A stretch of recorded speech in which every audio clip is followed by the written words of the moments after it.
Are you adequately prepared for the nicest episode we have ever done? You bet your ass I am. Whoa, language. This is a family-friendly show. It is not because no. What? This is a very nice episode. It is a nice episode. It's a nice episode. Mm-hmm. Nice. Nice. Oh boy, oh boy, oh boy, oh boy, oh boy, oh. Hello. Hi. Welcome to episode 69, nice, Nice. of the seasonal anime Checkup OVA. I was wondering if you could get through that. We're very mature adults. Oh, yeah. Oh. Hello, I'm Jared. That is the 2018 Best AMV of the Year award winner. And Ladyem, they were just like, wow. It's the beginning of April, but the award's already been sewn up. Nailed it. We've seen the best. Nailed it. That's it. It's the Signed, first sealed, and AMV I delivered. ever made.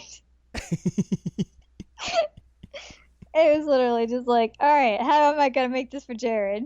How am I going to make this happen? And it happened. It did. It was a thing. Oh.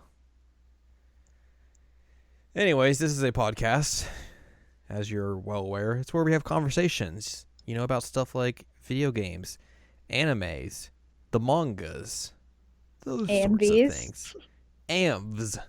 AMs. Welcome to this week's discussion about which Dragon Ball Z / Linkin Park AMV is the hottest of the week. Why would you pick Dragon Ball Z?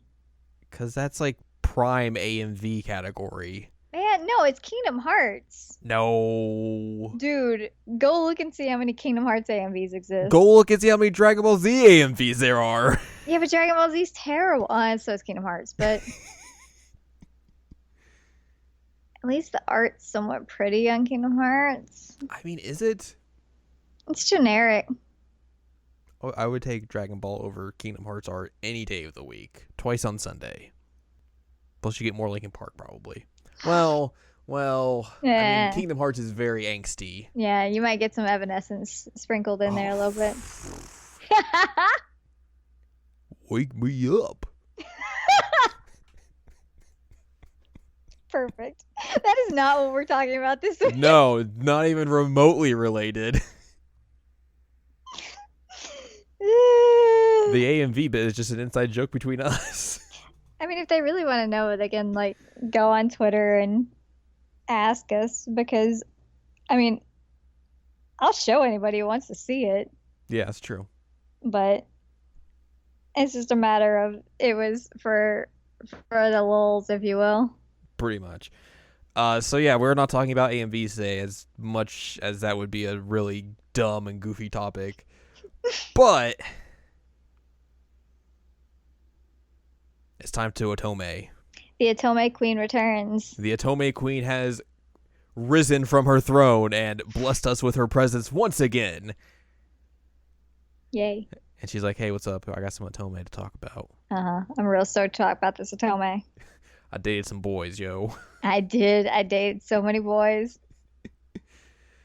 We are talking about the very recently released Code Realized, not realized, Future Blessings, aka Code Realized, Shukufuku no Mirai, as it was titled in Japan. I forget what the title is for the PS4 version, but it's essentially the same thing. Bouquet of Rainbows. Wow, that is a name. That's the combo pack, which features original Code Realized and then the fan disc. Wow. On PS4 for the very first time in America. Wow, yes. Wow. So those are both out. They are. Which those originally came out, the original version of the fan disc came out in November 2016 on the Vita. The combo pack for Japan came out in August of 2017. And then both of those came out over here just recently, March 30th, 2018. So there you go. That's your information dump. So this thing is weird in the fact that, like, if you, for some reason, you stumbled upon this thing, Mm-hmm. and you're like, oh, that seems cool. I like Otome games, and you hadn't played the first one, boy, howdy, would you be confused. Yeah, no kidding. Like, it is absolutely essential that you play the first game in Yeah. order to get anything at all out of Future Blessings. Period. Full stop. Which Like, is, you that's have the to play the first one. that's the good thing about the PS4 version, is that it's like, hey, we're putting both these together so you don't get confused. The Vita version, it's a little more like, look, if you know what this is, you probably know what you're getting into, so just have at it. Basically, yeah. It was smart for the PS4 to bundle them together, but Yeah. I can understand why they didn't on the Vita. Both versions as well came with limited edition versions. I got the limited edition, guys. Which everyone's like, wow, we're all very shocked about that. Who is surprised? So why don't you give us a rundown of what was included in the limited edition? All right, well, I got the Vita version. Correct. So, which there wasn't much difference between the Vita version and the PS4 version in terms of the limited edition. I think there was like one thing difference. yeah, so I'll start with that. The one thing different is that the Vita version comes with a slipcase that you can put Code Realize and then the second one, Future Blessings, into the slipcase, which if they release the third fan disc, I don't know what I'm going to do. That's exactly what I was about to say. It's a really neat slip cover, and it's got like pretty art on the outside. And it says like Code Realize Collection on the outside. It's really swanky. I was pretty stoked by it. And it also, are you laughing at me? You call it swanky. It is I swanky. wasn't expecting that. It came with character cards, so they're like nice quality paper and like the Fire Emblem cards. So it has like the official character art on one side and then a description of who the character is on the back side. Really nice. There for most of the characters that you would either date or have a route with. And then I got a set of pins, which have like the chibi versions of all the characters that you see like in the menus. Mm-hmm. And there's a ton of pins, and I had a moment of like, I cannot put these on either my purse or my backpack because it's going to look like I'm a crazy person because there's so many pins. So I'm going to make them into magnets and then just look like a crazy person in my house, which if you're in my apartment, then you know I'm a crazy person anyway. I mean, you have a lot of magnets as is, so I don't think people are going to be that concerned. Yeah, I know, but the buttons, they'd be like, whoa, that's a whole lot of buttons. And then it came with a cloth poster. And it's got like all the OG datables on a motorcycle or scooter or something like that. Vroom vroom, going on my steampunk motorcycle from the 19th century. It's got all their signatures, which I pointed out that there are 2 errors, or 1 and a potential error on spelling, which it's okay. I made a joke with you because they spelled Victor Frankenstein as Victor Frankenstein, and I was like, oh no, it's the alternate universe of the Berenstain Bears. And then we were questioning because I see it, I was comparing other letters and other people's names, but it looks like Abraham and Abraham Van Helsing is spelled wrong because the B doesn't look like any of the other B's on the cloth poster, but you just thought it was a weird B. So there's the potential to make it to where it looks like it could be okay. It's questionable. It's questionable, but the poster itself is really nice, and I have a hard time figuring out how to do cloth posters when they don't have weights on them, so I have to figure out if I can like frame it or whatever. But it's really, really nice. That it came in a big box with everybody dressed in like white gear. It was rad. Mine Wedding was gear. little beat up. Was it wedding gear? It was white. Well, I mean, Cardi is dressed in like a wedding gown. I think in that art with them. So or at Oh, least it looks like it. I mean, it's basically the same as like it's the same art that you get when you get the credits when you go through the original dudes routes. OG dudes. The Og dudes. Dog dudes. I mean, yeah, I guess it's a wedding dress. I don't know. Either that they're all dressed in white and they're like, don't get a stain on this. Please keep us away from stained areas. I think that the one who looks the least like himself in that art, though, is Lupin. His hair is awful. I don't know what they did to it. He had a bad hair day. They also very, very made it prominent that MP has like the tooth. What word am I? Sharp tooth. Fangs? Fangs, yes. The tooth. I would hope you have teeth. I mean, it is 19th century London. Yeah. Not everybody had teeth, Jared. Or if you're like Nemo and you just have yellow teeth for the aesthetics. I still haven't figured out if his teeth are just yellow or if like he's coated them with something. I think they're metal coated. He's got gold grills. He does have a grill. It's so weird. Nemo's about to drop the hottest mixtape of 19th century London. So anyway, that's a rundown of your limited edition. That is it. It's really nice. Nice. Nice. So the big thing about this is that it's called a fan disc, which I don't know the origin of why that's called that or what, but essentially it's just like a fan servicey type of thing that extends the story of, I would assume, just visual novels in general. Yeah. So for this, you get bonus stories that extend past the original routes of all of the 5 main dudes, the OGs, the OGs. And then you get 3 bonus stories and then like a 4th pseudo bonus story. So you get one that is, you get a route for everyone's favorite detective, Herlock Sholmay. There is a route where you get to hang out with some mobsters. Yep. And there's a new route involving Venus. Venice? Yeah. That's what I said. Don't touch me.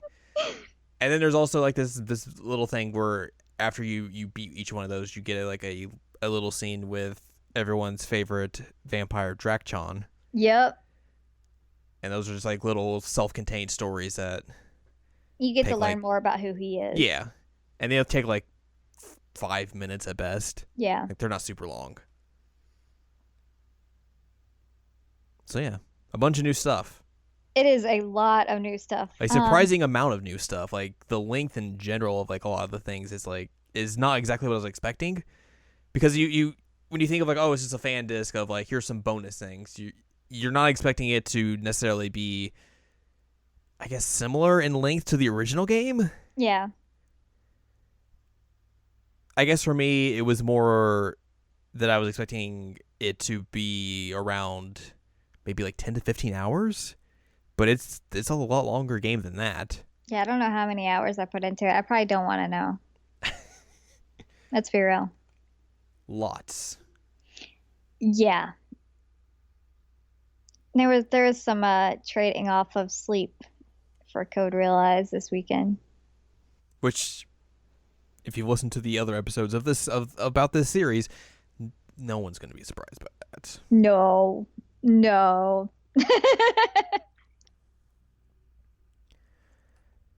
So one of the things that surprised me the most about this is that I didn't realize that this wasn't the same as the newer one, because I thought this one had voice acting for Cardia in it, but I think that's just the next one.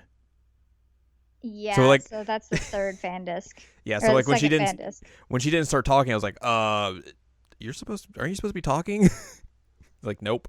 I was like, oh, okay. That's the yet to be translated second fan disc. That is true.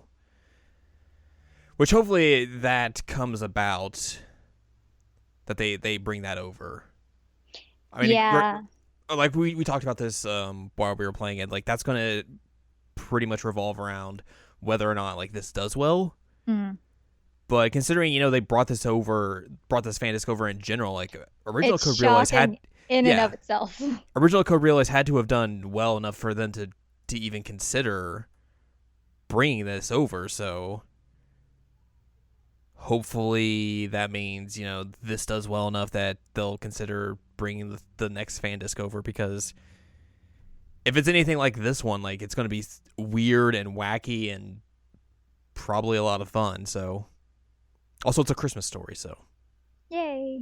a good way to gather everyone around for the holidays and talk about steampunk 19th century London and date some boys. Yep. You get some man, I saw the official artwork for that one. I'm like, oh, there's some nice winter gear in that. That's some nice winter gear. Especially because given what happens in this, like what else can happen? I mean, I also thought that about Code Realize. Yeah, that is 100% true. Yeah. Yeah. So, you know what? They could just throw whatever at me. I'm like, you know what? This makes sense. Sure, fine. Oh, let's dive into the game itself then. All right, let's do it. Because boy howdy, there's some weird stuff in this thing. Yeah.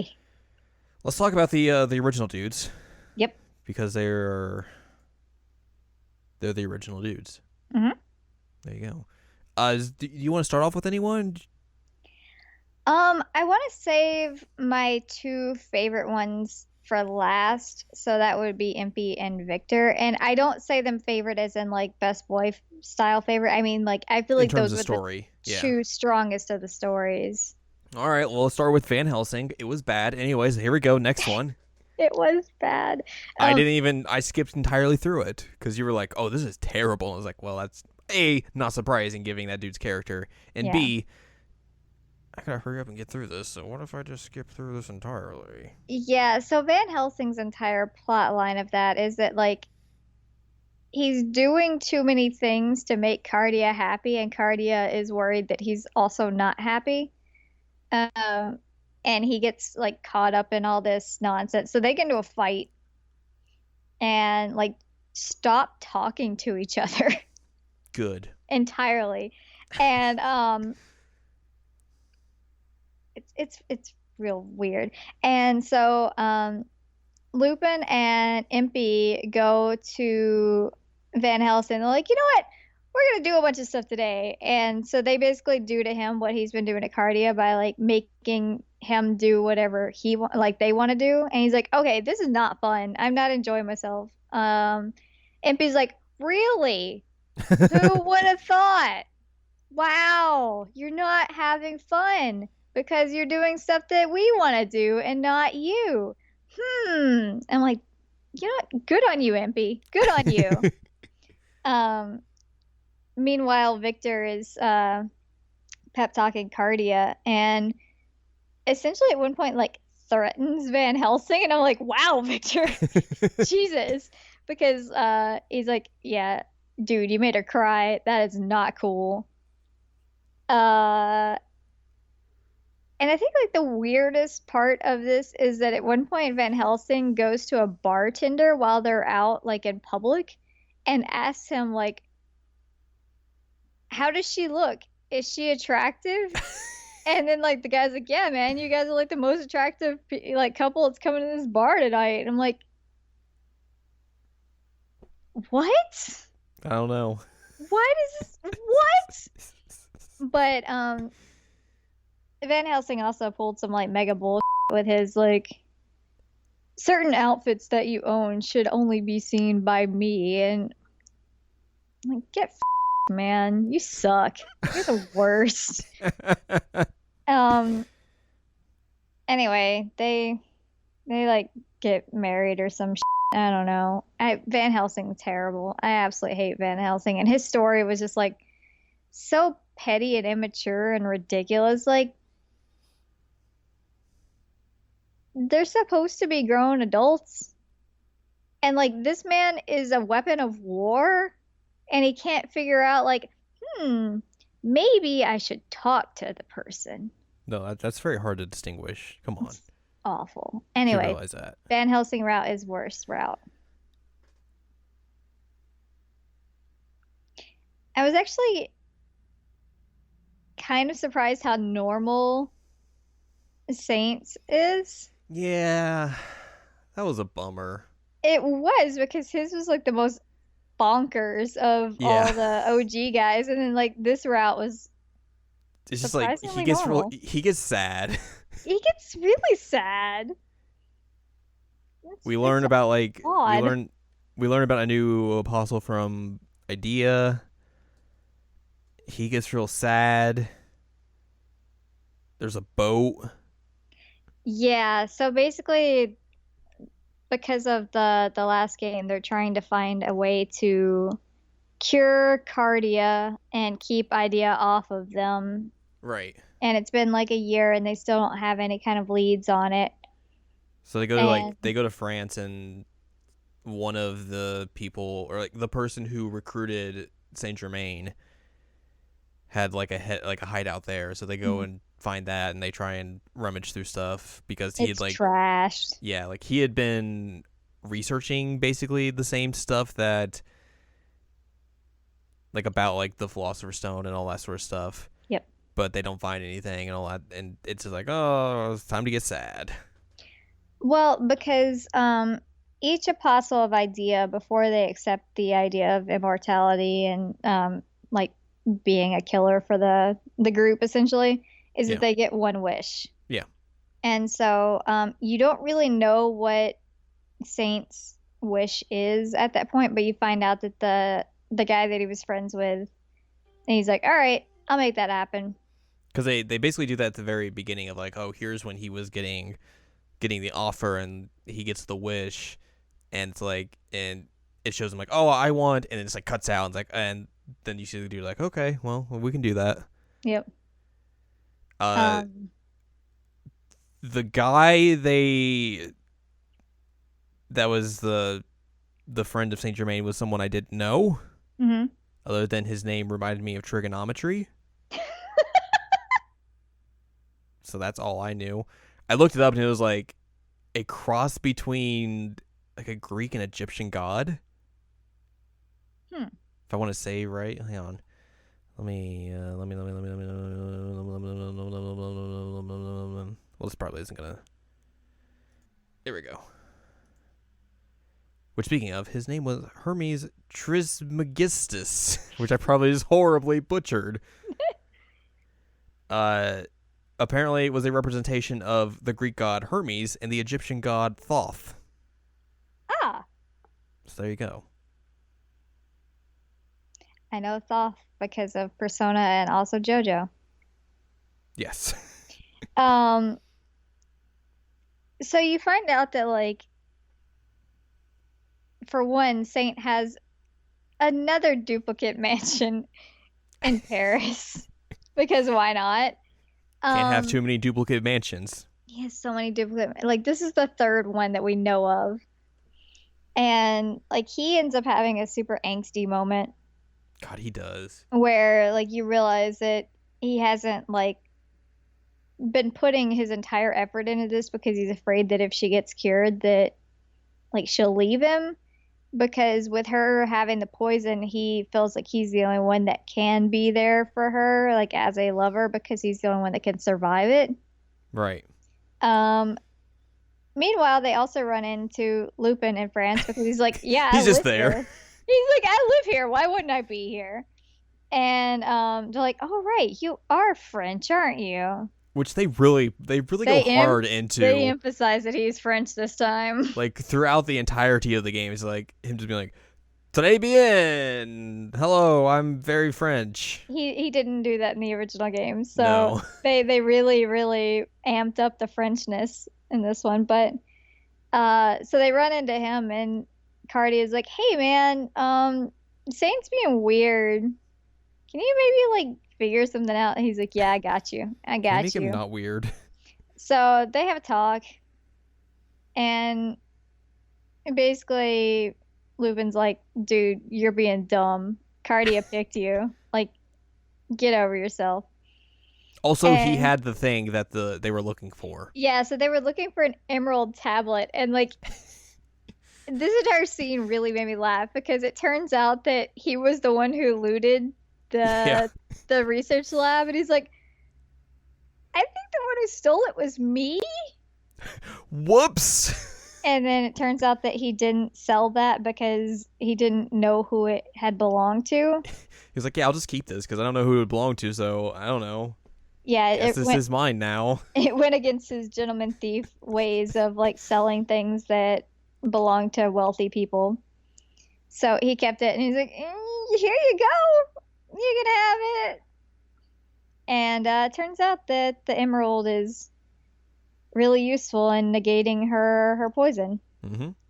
So Victor is like, hey, I can manufacture some stuff out of this and make it work.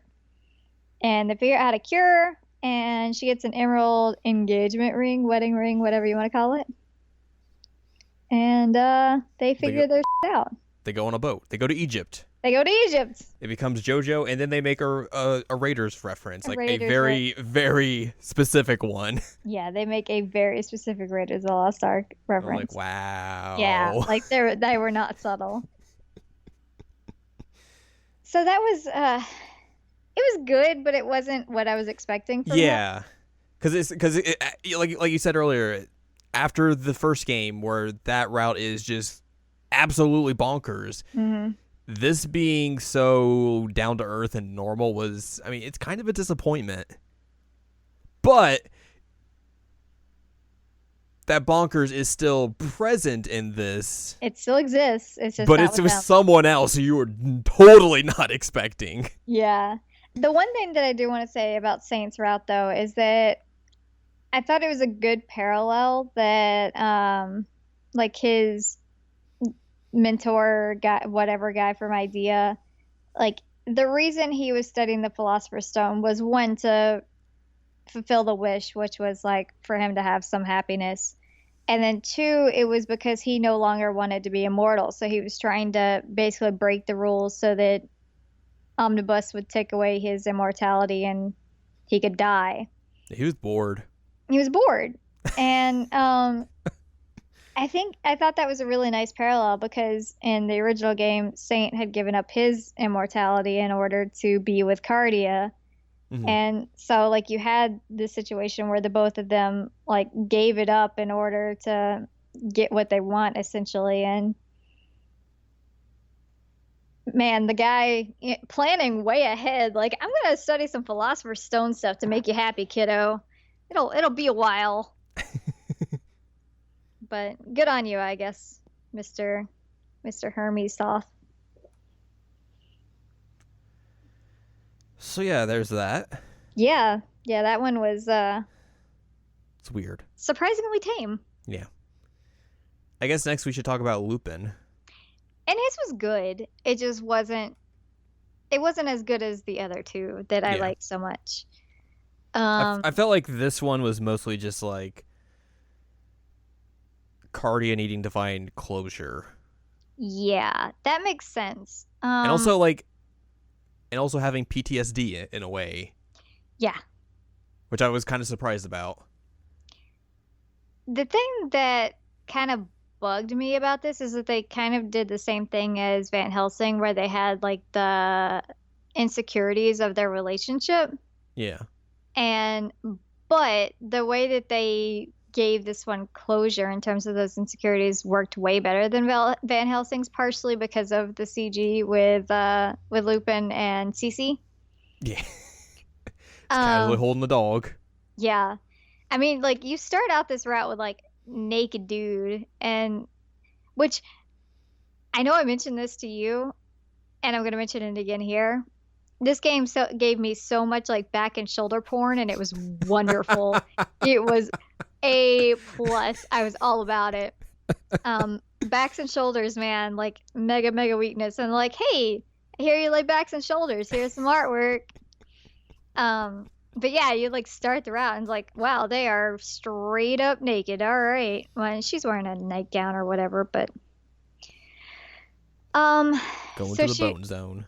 Nice. I mean, yeah. They are not subtle about the fact that he's been taken out of the bone zone pretty regularly. They don't have no chastity chalice to stop them. None. He's the get it done tuxedo mask, you know? Jesus. So she feels like he stole her heart, but she didn't steal his. And I don't get that because, like, he's still, like, coming to see her all the time and doing nice things for her. So, like, obviously he likes her. I don't know what that was about. And they're married, and they've been married for a week.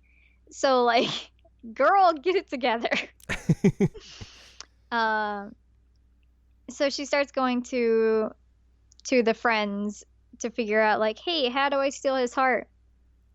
And the first time that somebody tries to help it, it's a disaster because for some reason it's Victor and, like, don't ever go to Van Helsing for love advice, period. And so Van Helsing's there, Victor's there, and Drac is there, but, like, hanging from the ceiling. And, like, they fake a home invasion to try and scare them in order to bring them closer. It is like, why? What I don't know. Doing? You get the eat stick line, which is really good. Eat stick. Eat stick. But yeah, like, Drac falling from the ceiling. Like, it didn't work. It was, like, the greatest thing in the entire universe. But, so that failed. Miserably. Yeah. So then she went to Impy and Saint, and they're like, we have an idea. We'll take you on a date. And so she's like, hey, I'm going out. I'm going to go on a date. And he's like, oh, that makes sense. I shouldn't go with you for that. And, like, as she's walking in, he's like, wait a minute. Wait just a minute. We're married. You can't just go on dates with people. So she goes on a date with Impy and Saint, and Lupin, like, tails them, but has Cece with him for some reason. And it leads to this wonderful CG that has, like, 4 different variations of him, like, reacting to the conversations that they're having. It's very great. Good. Yeah, because Cece's just having, like, the time of his life. He's so happy. And that's mainly why I like those CGs, is, like, Cece's just like, yeah, this is awesome. And so Cardia basically, like, tells them why she's in love with Lupin and, like, all these insecurities she's having, and he overhears it, and he ends up, like, going to her and confessing that, like, he's not good at showing that, you know, he loves her, but that it's factually impossible to steal something twice. And so he's implying that, like, you can't steal his heart because you already stole it. Factually impossible. It's what he says. And I mean, like, I don't think that's necessarily true. But I mean, he is the gentleman thief and I am not, so. I'm pretty sure he, like, stole her twice at points. He did. He literally did. Probably more than twice. But anyway, they kiss at the sunset. And, like, you think that's where it's going to end, but it doesn't. And it's like, I need closure on my family. So I liked this part, though, like, a lot. Yeah, same. Because you get to find out more about, like, what Isaac's deal was. Mm-hmm. Because throughout it, you realize, like, oh, he's trying to recreate his kids, and he's kind of unhinged, and by kind of, I mean very unhinged. And you don't really get a whole lot of, like, information as to who he was besides, like, a genius. Right. And so she tries to figure out, like, how do I learn who he was?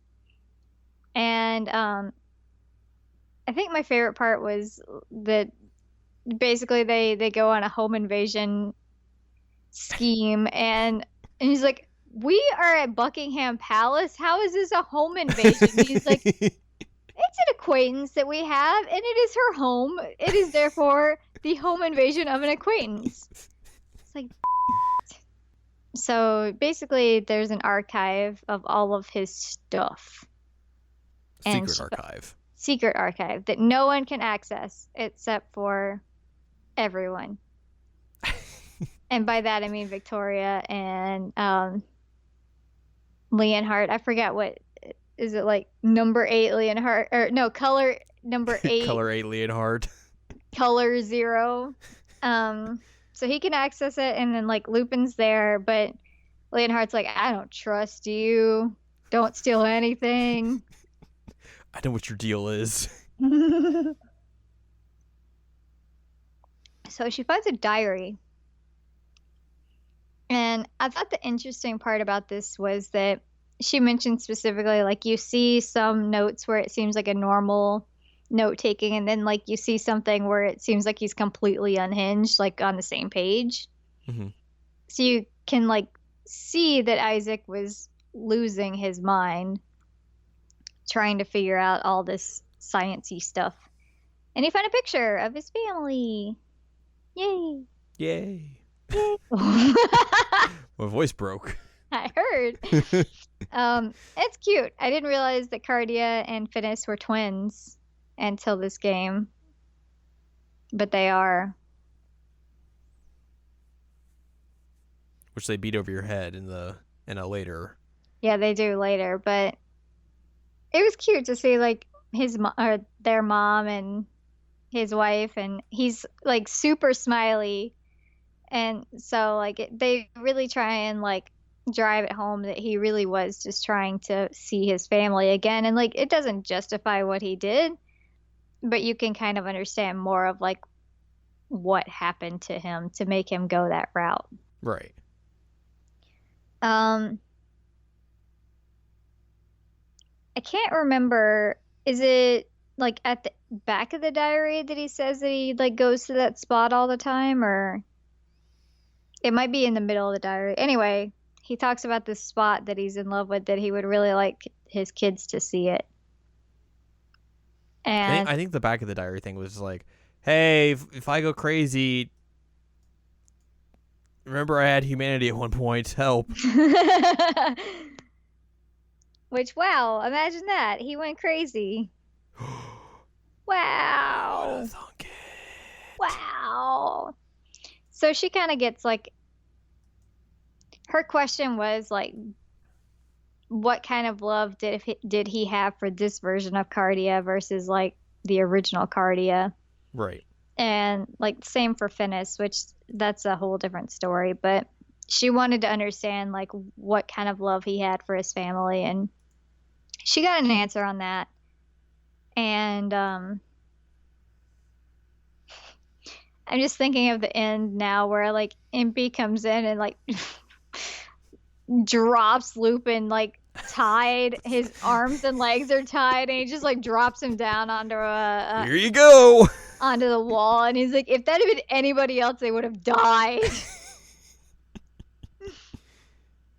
Which in this version, Impy's going to America to go. He goes there a lot, in like a lot of the routes. Mm-hmm. I'm still so confused by the fact that Victor got married in Saints Route and has kids. Yeah. That was just like a random, like, matter-of-fact thing. Like, oh, yeah, you got married and has kids now, I guess. I don't know. Yeah. Like, he's the only one that in somebody else's route, like, finds somebody else. You know? Yeah. But, yeah, so MP goes to America in a few routes, but this one he first has to almost kill Lupin in order to go to America. Oh, well, since we're speaking of him, should we talk about MP's route? Well, first, the drop off at the wall, she basically wanted him to see that because she figures out that that's the spot that her dad liked so much and wanted his kids to see. So yeah, she basically says like, I don't have anything to give you except for like this. So enjoy this view. And then like you get petals and it's pretty, and anyway, they're in love again. Yay. So then MP. Shoujo happens. Shoujo. I love Shoujo. I liked MP's route. I liked so did route a lot. And I like MP. MP's good, but Impy wasn't like one of my favorites from the original. Mm-hmm. But like this route really solidified me like liking Impy as a character a whole lot. Um, because she was not cured at the end of his, and No. I think by the end of everybody's at this point she is cured. Um, but she, spoiler alert, she's not. She's still poisonous, and so they have like moments where they want to like touch each other, they want to kiss or whatever, and they can't do it. I think one of the cutest ones is that like he takes her pinky and like puts her pinky between both of their lips. That was really cute. So she's the one that's basically being like very restrained about everything regarding that. I mean, she would literally kill him if. I mean, yeah, yeah, of course. I'm just saying, like, she's the one's like, no, we can't do this. No, no, no. Yeah, he asked. He's like, "What if we just did like a second of a kiss? She's like, What no, about that?" And she's like, no, "No, no." stop that. So he's suffering. They're both suffering. They want to love each other. And they've made a promise, which they made at the end of OG, that they were going to go to the moon together because that's Impy's like biggest dream. Mm-hmm. And so Impy's run out of funding though. Which isn't surprising. No. So Impy's like, crap. I need a benefactor. I need money. And Saint's like, hey, I know how to help you with that. I know some rich people. Just give me a moment. Because of course he does. And I guess fast forward to the fact that like, oh hey, we're meeting with Victoria, the Queen of England, who wants to be the benefactor, which I'm trying to remember in the text he calls her like Vicky Q. I think that's it, yeah. But the Japanese language he calls her like Victoria-chan, which is pretty funny. And the ridiculous thing is like she has to basically make it well known like, hey, we can't make the country pay for this. This is personal funding that I'm giving you. Mm-hmm. And so basically in order to fund his moon adventures, she wants him to show off the engineering potential of England because she says that other countries think that it was just Isaac and that was the only one that could ever do anything. So she wants to show that like other people could do it. And also like they're having like another World's Fair or World's something. Fair. Yeah. Mm-hmm. So he's like, so I like your idea about the moon, but what about the sea? We're an island. So we can't go to space on an island.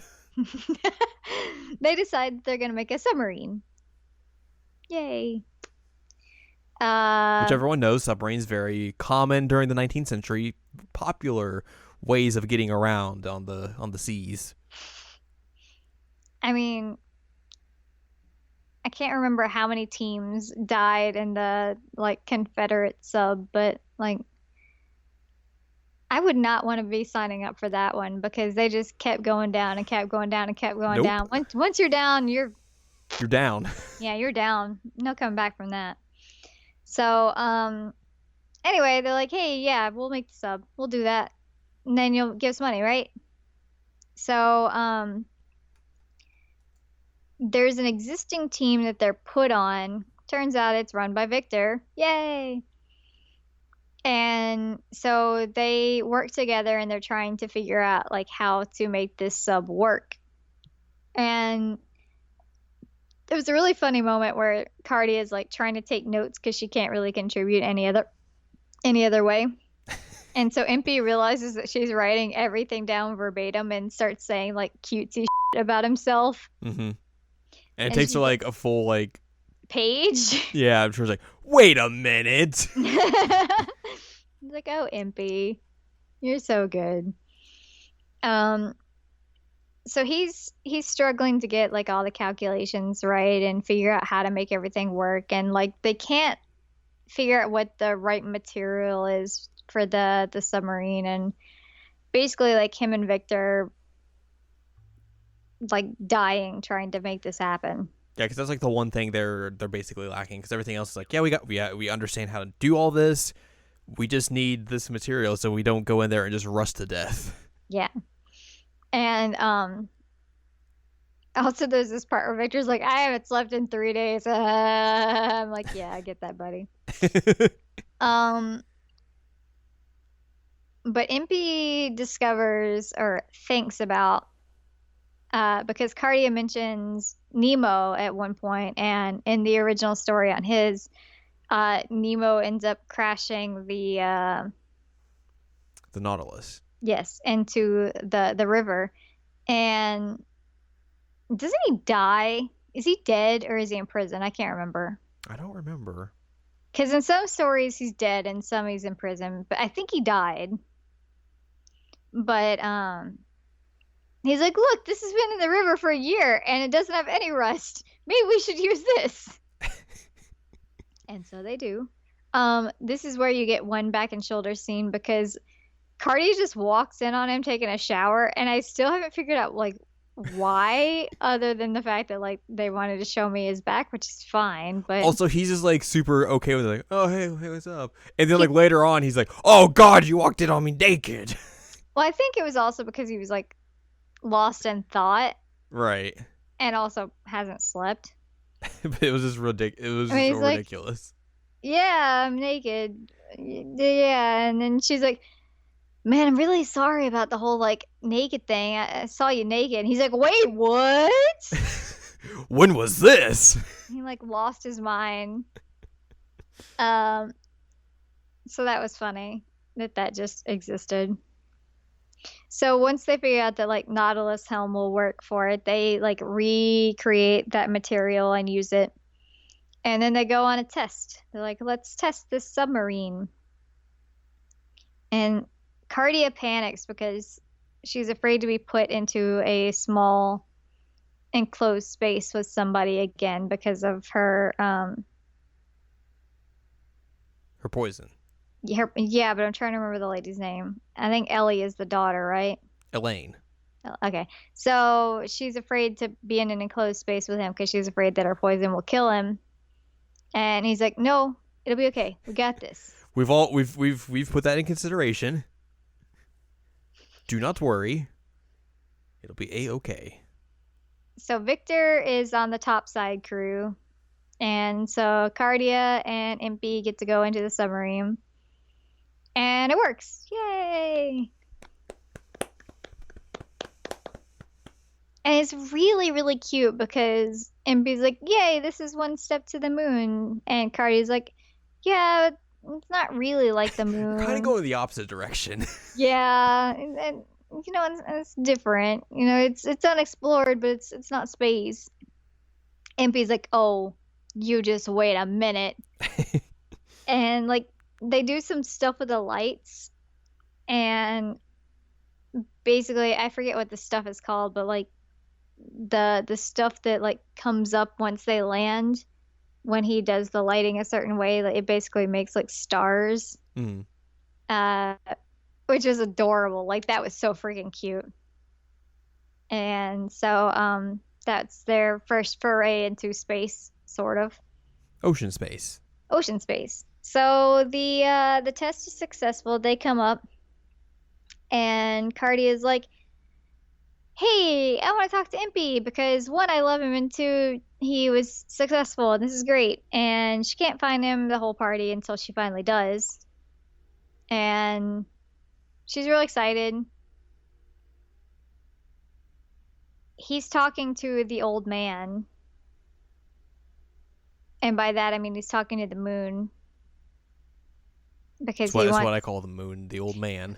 Because he wants the old man to know that like he's making headway into the goal of getting to the moon. So it's cute. And then it also turns out that him and Victor, in all their like submarine time, I don't know when they had time to do this, but they also made a like cure for her poison. Which is kind of funny because he's like, hey, I got this vial here, take it, drink it right now, drink it. Go, he doesn't go, even go, go, go, go, go. Like, just do it. And then like as soon as he does it, he's like, time to make out. And he says something effective like, No chill. no chill, because like he says it's something like he was a man and that it was hard and all that, which like, Wink. yeah. Nice. Nice. I didn't realize that phrasing came out the way it did. So anyway, they get to make out. Everybody's happy. They're gonna go to the moon eventually, based on Victoria's money. Did I miss anything on his? I don't think so. I thought it was great. I thought it was a really, really good story. Yeah, it was fun. But not as good as Victor's. Oh boy. Wow. That was the first one that I did because Victor is my favorite. This was the last one I did. Like, wow, what a way. You know what? To start it or to end it, like, it is a fantastic way because it is amazing. See, this one kind of had the most potential, I think, going into this to be just not as exciting because, for the most part, everything's kind of fixed by the end of his route at the end of the original game. Yeah, like because she's cured. Poison. Everything that happens with Victoria gets resolved. They don't kill everyone, and they can all be happy. Yay! Yay! So this decides, okay, well, we could have that just, happy, A-OK route where everything's just hunky-dory and everything's fine. Or we could just make everything everything just bat like And that's what they did. Oh, yeah. And it starts with, like, some of the cute stuff. Like, it was adorable that, like, she was trying to remind him all the stuff that he, like, forgot to make sure he has all this stuff. And he like, comes running back in. And he's like, I did forget something. He's like, oh, no, what is it? And he's like, I love you. And then he just leaves. I'm like, oh, you're adorable. But then stuff starts getting real. Because it's all, like, nice and happy and friendly. And then Saint's like, hey, so... Well, even before that, like... That's true. So he goes back to working with the government, like he basically does with all the routes. Yeah, he does with all the routes. And, like, of course, things are kind of tense after what happened. I wonder why. So, like, he has to, like, lay down, like, ground rules, like, hey, I'm not going to work on any weapons or anything like that. Like, look, if I'm going to do this, I'm not doing anything like I did previously. And everyone's like, okay, cool. And then Cardia has to, like, go bring him his lunch, and then, like, Van Helsing and Drac are there, and there's like, hey, what's up? How's it going? So yeah, like, all that happens, things get resolved, and all that sort of stuff.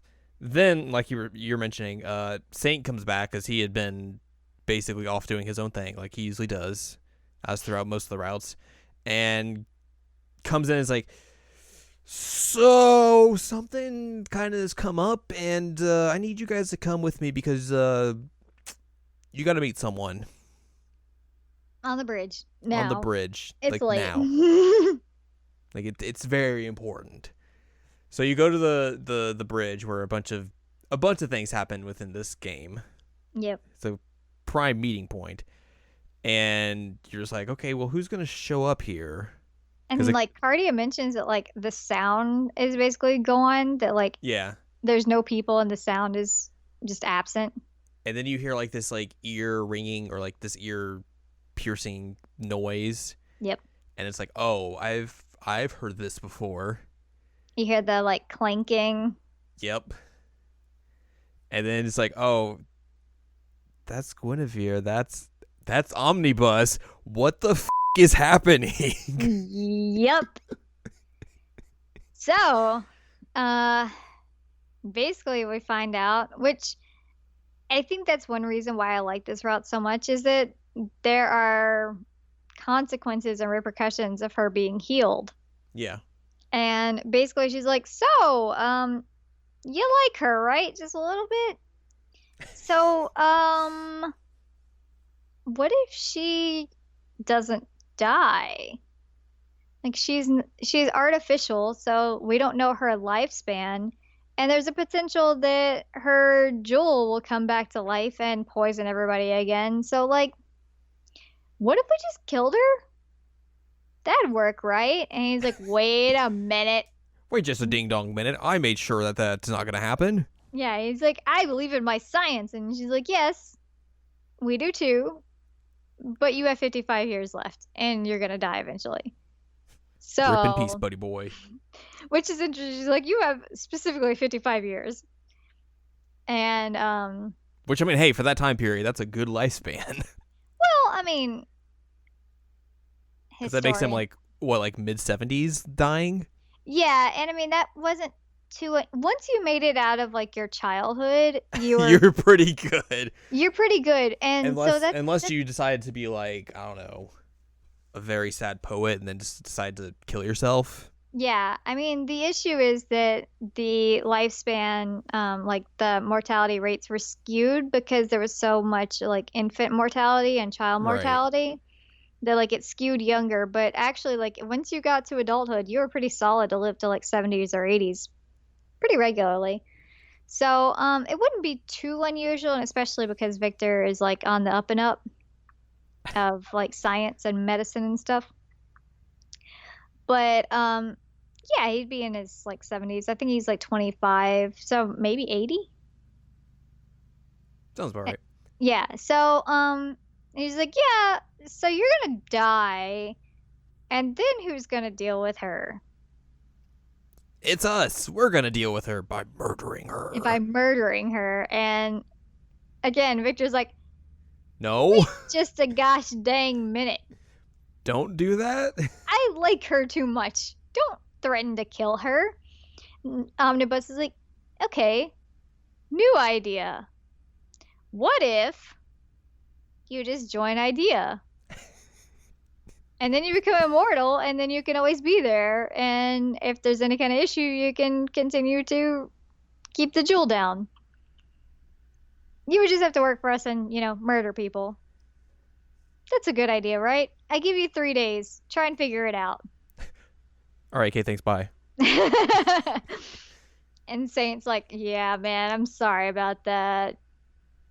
Look, it's like, hey, if it wasn't for me, you probably wouldn't have 3 days. So, like, look, it's bad, but, sorry. Gotta go. Bye. So, this basically runs, like, with the antithesis of, his whole shtick of not wanting to do anything where he has to murder people again. Mm-hmm. But he also now realizes, if I take this offer, we could be together forever, and if anything comes up, I could fix it. Yeah. And I mean, I think it is important that he's been so traumatized that his science has been used against people as, like, a biological weapon. Like, he emphasizes that in pretty much every single rot you ever see him, that, like, that really messed with him. Mm-hmm. Understandably so. Yeah. I mean, like, his science led to a genocide. Yeah, that's usually not good. Yeah, no. So he's like, ugh, murdering people. Not my forte. Yeah. So Cardi is, like, real confused as to what he's gonna do, and is very conflicted about the idea of him joining Idea, which I keep saying that, and I hate saying idea of joining Idea, but I don't know what else to say. The prospect of joining Idea. The concept. Anyway, she's not for it, and... Well, they're both kind of, like, going through turmoil. Oh, well, yeah, he's trying to figure it out, too. He's trying to figure it out, she's trying to figure it out, and they're both trying to figure out, like, okay, what's going to make both of us happy within this 3 days? Yeah, that's the big thing, is they're trying to figure out, like, what makes both of us happy in this circumstance, because this is a bad circumstance. And she kind of goes into a bit of self-loathing as well, because Omnibus is not nice with her words to Cardia at all. No, doesn't she still call her, like, Isaac's monster or something like that? Pretty much, yeah. Yeah, like, I don't think she actually calls her Cardia until the very end, but like, she's still calling her a monster, and it's not nice. Not nice. Eve, not nice. Get your shit together. Stop being a mean lady. We know you live forever, but, like, calm down. You have a dog with a monocle, so. That dog was very rarely used, and it was a huge bummer. I want to know more about that dog. I don't know how anybody could be miserable like she is when you have a dog with a monocle. It's true. Yeah. So they go through the 3 days, or like the 2.5 days essentially, and they're both just like, what do we do? What do I do? And Cardia's doing her thing. Victor is kind of like just incredibly confused because he doesn't know what to do. And then like Saint Germain comes and like has a little chit chat with him, like that basically kind of sets him straight. He's like, hey, look, as someone who's been through this, you're not gonna like this. Yeah, don't do this. And he also says, like, would Cardia be happy with you like giving up what you want to do and all that, like, right, not murdering people. And so Victor basically comes up with a plan C. Plan C. And he says straight up, like, this is a major gamble, and the likelihood of it working is very, very low. But before that, isn't this when he's in a meeting with Victoria and Cardia just comes barging in and just like tackles him to the ground, like, don't do it, don't join them, yeah, please don't. Yeah, she like pins him to the ground. And they have this huge emotional moment, and Victoria's just sitting there like, oh, am I interrupting something, you young lovebirds? And she's like, but also you're saying some really problematic things that you're gonna have to explain to me. Because you should tell me some things about this idea. Yeah, like, don't tackle your boyfriend and like. I feel like she just had blinders on. She did not realize what was happening. Yeah, no, don't tackle your boyfriend and spill out like major world-breaking secrets. But whatevs. It was a cute CG though. Also, like, one of the fun, goofy things about this route was Leonhard being just completely oblivious to everything. When is he not? I mean, especially so in this one. It's true. Because Victoria and Cardi will just have like these random conversations about like relationships, and she'll like slyly throw something out there, and he's like, "Why, yes, I will follow you as a knight. Of course I will. That is my duty." And she's like, "Oh, man, come on."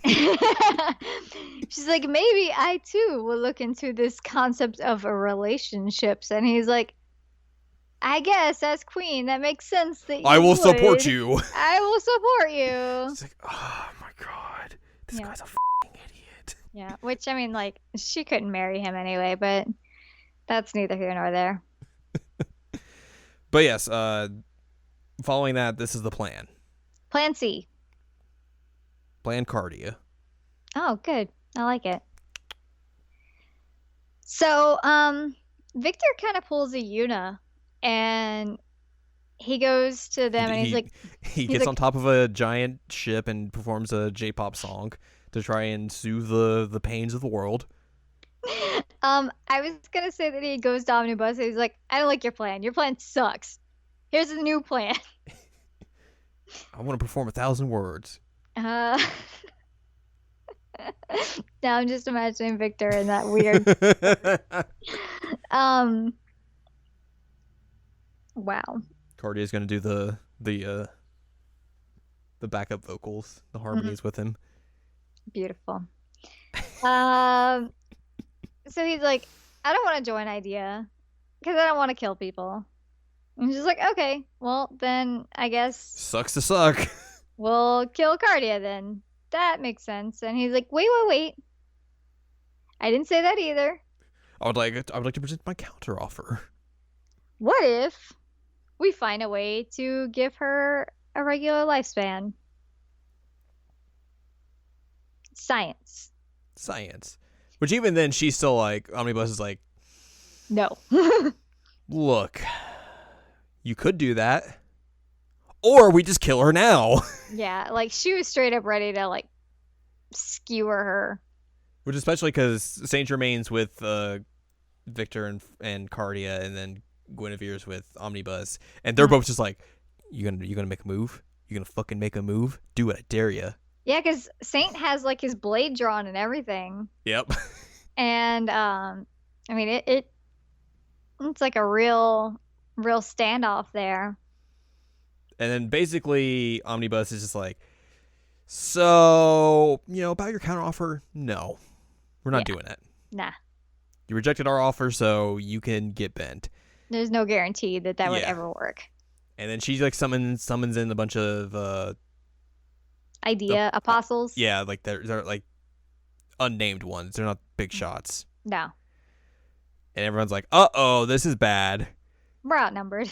We're very outnumbered." And then all of a sudden, just like things just get crazy. Mm-hmm. Oh, it's so good because all the pals arrive. Yay, friends. And it's real good. So what's that about being outnumbered? Which, like, also they're immortal, so that kind of makes it a little problematic. But they still get beat up. They do. They get beat up, so. And Saint's on their side, and he's immortal, so I guess if. Yeah. Eh. Anyway, they're like, yeah, we're not going with your no. Your no sucks. Don't kill Cardia. And Omnibus is like, well, you put it like that. I guess I could consider this. You are a smooth negotiator, sir. You have good pals on your side. So, essentially the deal is, okay, yes, we will give you the opportunity to give her a human lifespan. If it doesn't work, then we're going to kill her. And Cardia is like, yeah, sure, I don't want to live anyway, like, if he's not there. Cool beans. Yeah. So, that's the resolution. Yep. We're gonna hope that there becomes a human lifespan, or else she's just gonna get murdered by like Omnibus and her crew. But I thought this one was really neat because it actually gave consequences to her being healed. Right, and I think it's just as well, it's not something you would expect to happen. And I know this sounds dumb because it's an Otome, but a few of the routes were like, well, Lupin's had a lot of it, and Van Helsing's had parts of it, and then like even Saints had it as well. That it was just like, here's the relationship drama, and like Victor is like, no, we're happy, this is great, but also like, oh no, it's relationship drama of another kind. Right, and so I liked it because it was unique and interesting, and not what I was expecting at all. Yeah, I knew you, like, because you went through this one first, and you were going to be gung-ho about it, which I wasn't surprised. But, like, when I got to the bridge scene and, like, Omnibus showed up, I was like, what the is going on? Because, like, like we talked about earlier, like, I was looking for that bonkers with the Saint Germain storyline that you got from the first game, and obviously it doesn't carry over here. But, man, does it carry over into this route, and wow. Yeah, Victor's was by far my favorite route. And again, it's not just because I like Victor so much. Like, that was a well-written and real exciting route. Yeah. It did a lot for, like, Cardia and the story. It was awesome. True. Well, let's talk about the new routes. The unique routes. Or new stories, or whatever you want to call them. Yep. Do you have a particular one you want to go through first, or? I say that what we do is we'll go with Cholmet. Cholmet. And then we'll go with the Mafia, and then we'll go with Finis. Okay. I think that's a good way to do it. So. And it's also how we played them. Yeah.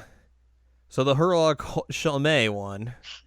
Which they gave him an accent on the ending E for his name, and that was really bothersome because now it's pronounced Cholmet. Cholmet. No one will ever know my name if it's an accented. French. French. Oui, oui.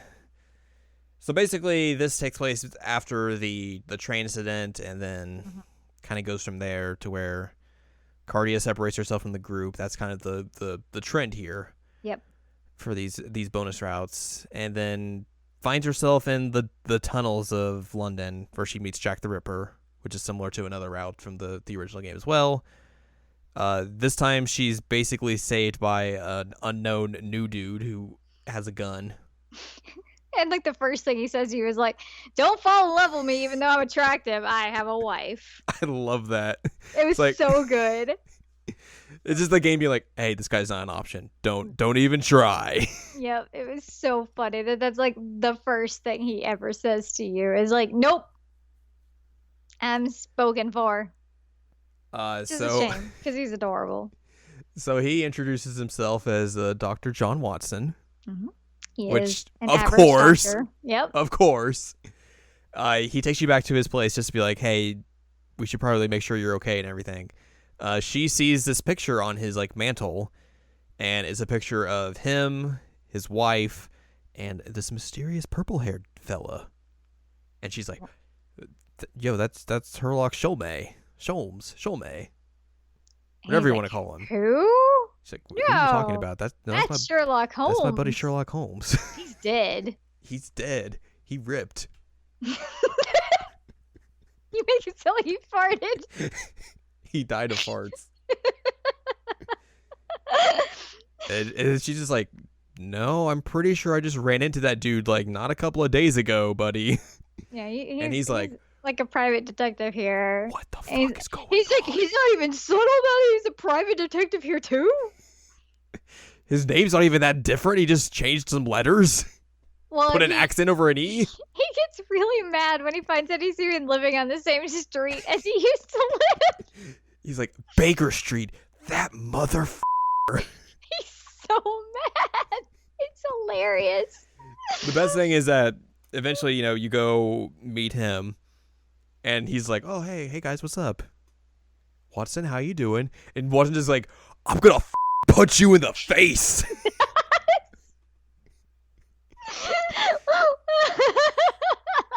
It's so good. It was amazing. And then that just sets off the chain of events of this route. Yep. Not punching him in the face. Not punching him in the face, but you need a new place to stay. Yep. So you get taken in by those two who have their reuniting, and they're like, okay, well, we're going to work together again.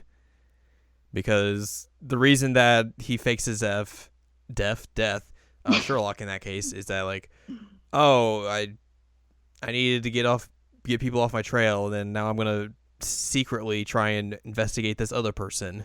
He's been following this one guy for so long, and he's trying to figure out how to take him down, and he's so close at this point is what he says. And yes, he had to fake his death to kind of like throw him off for a bit. And Watson's like, dude, you couldn't even tell me? You couldn't send me a letter or something? Come on. Which, though, if you remember from the original game, the Lupin route, we have a good idea of who his antagonist is. Oh, yeah, we know. And that is, we see him a little bit later on, and that is Finniss's second in command, good old Jimmy Allister. Also known as Jimmy Allister. Trustworthy Jimmy. What about that man comes off as trustworthy? Van Helsing's an idiot, so that's why he thinks that. But yeah, he's also James Moriarty. He is. Which, if you know anything about the Sherlock Holmes story, that's a thing. The big rival. That's the big rival. He's a lot more dangerous than this. He's a lot more dangerous, yeah. Like, he just straight up murders Finniss, like, pretty quickly. And he's like, well, dispose of this dude. He's pretty much like, oh, I was pretty on board with your plan of, like, doing this whole Code Realize thing. But then I realized Sherlock's back in town, and I don't need you anymore, so get f***ed. I'm going to go kill this guy now. Ha ha! Like, shanks Finniss, and Finniss is, like, bleeding out on the street. And they're like, this is bad. It's kind of bad. So yeah, that's basically the antithesis of this whole thing is that Moriarty goes completely bonkers, tries to assassinate Victoria at one point, blames it all on Sherlock and the rest of the group, which extends to Cardia and then Lupin and all of them by proxy as well. And then, yeah, things just get real bad.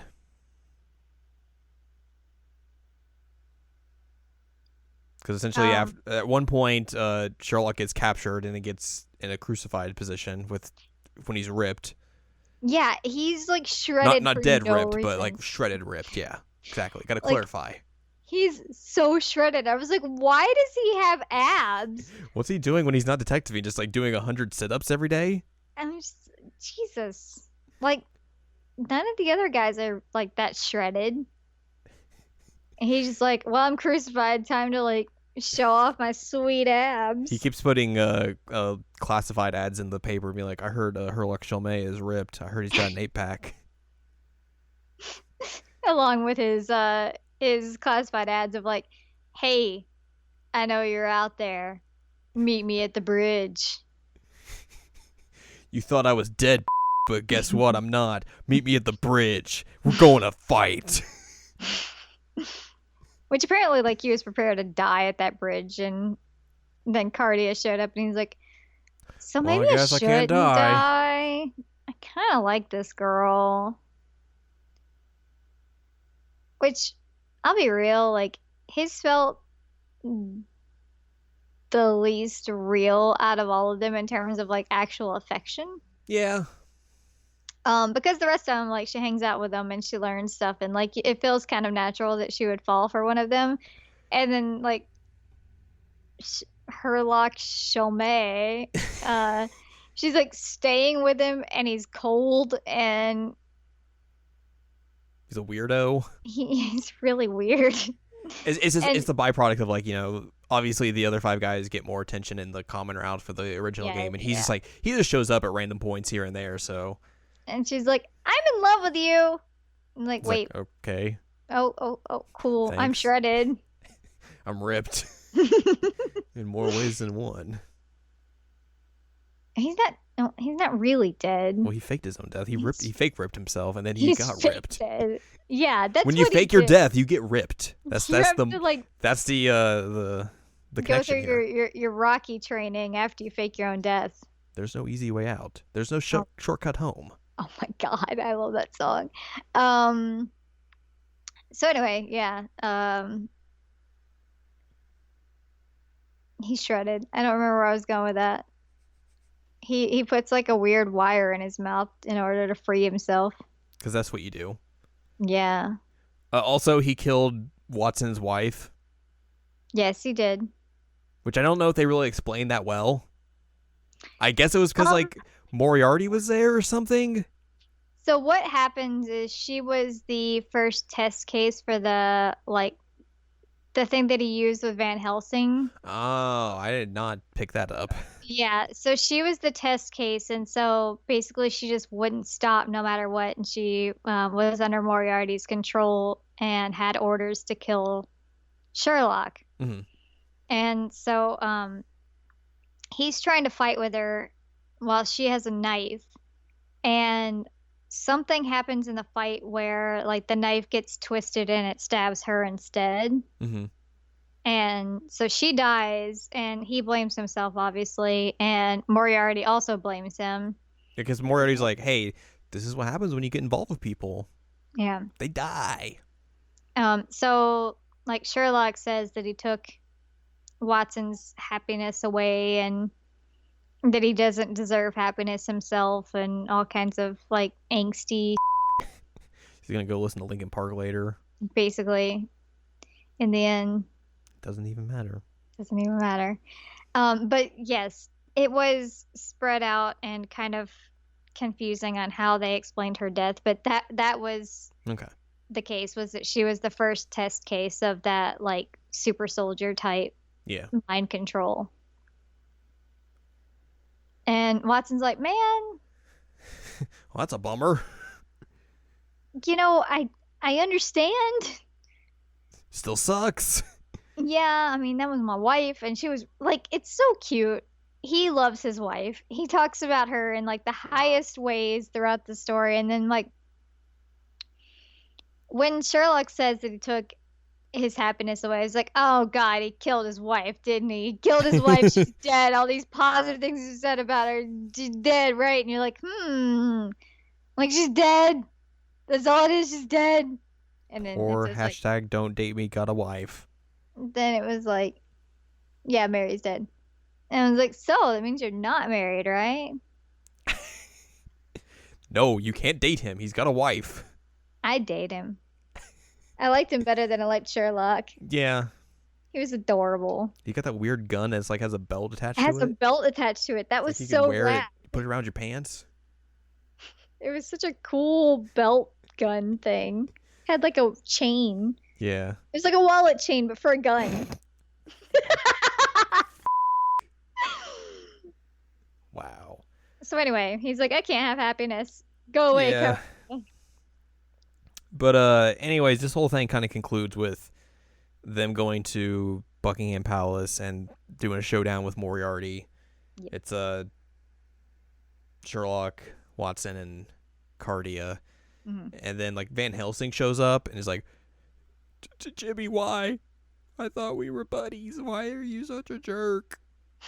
And Moriarty's like, you're a fucking idiot. You're really stupid. Mind control. Oh, by the way, mind control. Now you're going to kill your friends. And everybody's like, oh, Jesus. Shucks, who could have seen this coming? We can't fight against him. He's like the super soldier, and now he's also mind controlled. Who also just stop. conveniently didn't bring rock salt this time and brought real bullets. Yeah, like the one time that he actually has real bullets with him. Oh no, I got mind controlled. It's like the last time I brought real bullets. And so Watson's like, yo, I'll fight him. I got this. I'll fight him. I got this, y'all. I got a gun too. Go ahead. And you're like, oh, honey, no. This is going to end very badly for you. And Sherlock even says basically, like, there is like 0% chance of him coming out of this as the winner. Let's go ahead. It is. Oh, see ya later. So they go to the roof and they're like, oh, Maury's like, hey, I got a whatchamacallit, a cure, an antidote for her poison. It's hidden on someone you know very well. Ho, but I'm not going to tell you. I'm going to keep slicing you up. Yep. Oh, it was real messed up. He like kept stabbing him and slicing him. Why are you doing that? Stop doing that sound. It's terrible. That's the Moriarty, I'm very much a jerk laugh. It's terrible. And then basically he's like, why aren't you just you should probably fight me. I mean, that'd probably be a good idea. And Sherlock's like, no. Come at me, bro. I can't do it. And then Moriarty's like, well, I told you about the antidote, and I told you it's near someone that you know, but I'm not going to tell you. So he's like, this is my final, like, F you by killing himself and not saying where the antidote was. And they're like, well. Because he's also very upset that Sherlock's not, like, depressed and sad and in despair and alone. Like him, he's like, why aren't you alone like me? We could have listened to Linkin Park together. We were supposed to be alone together. We're supposed to be one and the same. Not anymore. Now he's dead. Now he's like, ripped. So, who do you think would have gotten this antidote? And I think the options are like Twilight Soldier, Van Helsing, and On Moriarty himself. Right. And which neither of those are the correct answer. Yeah, none of those are accurate. And it was so dumb, like what the actual solution was. It was like, oh, okay. How did she not realize that? But like, how did I not realize that this antidote was taped to my neck? Yeah, it's like on her neck, and he like buries his hand in her hair, and he's like, huh. Oh, this feels really weird. Do you have like a growth back there? Oh, here it is. It should be mentioned that the reason they need the antidote is because he started the process of Code Realize. Right, and the reason he's not fighting back is that like Morio's like, hey, you got to kill her. You should probably do that. She's gonna like explode and death stuff around the entire London. Code Realize things. Yeah, I forgot to mention that, but Code Realize is what's going on, and that's why they need the antidote so bad. So they find the antidote, she takes it, and everything's hunky dory. Yep. The end. They get show made. Oh, I guess previously though, before that, when they go to the palace to have the final showdown, the one thing is like, oh, he gets there, Sherlock gets there before Cardia and Watson does. Yep. They roll up there and then just punch him in the face, and it's great. That was the greatest thing, is that they both just punch him, and like it's funny because Watson punches him first, and he's like, oh man, wow, why did you do that? And then Cardia like gets him up and then like punches him again, and he's like, what the heck?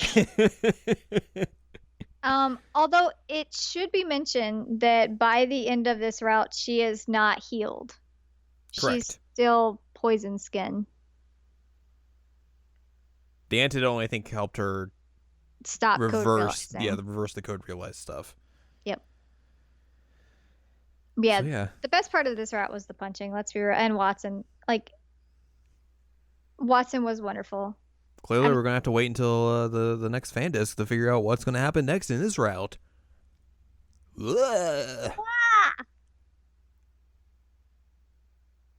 So there's that. Mafia route? Let's talk about Mafia route. Is so weird. Partially because Cardia doesn't understand ages. No. And it's like, it's basically the opposite of everything else within this entire series. It's like, it really doesn't have anything to do with like Code Realize or anything. Nope. It's just like this weird, wacky side story that happened along the way at some point. Yeah, they don't really clarify when it actually happens. Like, I think it's after the airship race, but I'm not 1,000% sure. And like, it's very unclear, but it's ridiculous. It's real good. Like basically the entire premise is like, oh, the mafia has kind of made their footing in London, and they're becoming a little bit more prominent again. And Lupin's on like a theft route, and he runs into some form of the mafia. And he's like, that's not good. Yep. They're like shooting at him. And he's like, that's oh. And then like the following day, Cardi and Impy are like working on the car, and they realize Van Helsing's trying to cook, and Impy's like, oh, I gotta go. Can you test drive it? It's like, someone's got to test drive this, and Cardi's like, I can do it. I'm okay. I can be by myself, guys. It's cool. They're like, okay, go. You're fine. Go. So she goes off and does like a little test drive through London, and then just this random girl just hops into her car and is like, hey, can you get me out of here? The mafia's after me. And Cardi's like, okay, cool. Let's do it. Drive time. So she does that, but then they get caught. But also before that, like, this giant man with like a metal claw hand jumps on the car and is like, nope. And you're like, what is that? It's great. So Cardia she gets kidnapped. And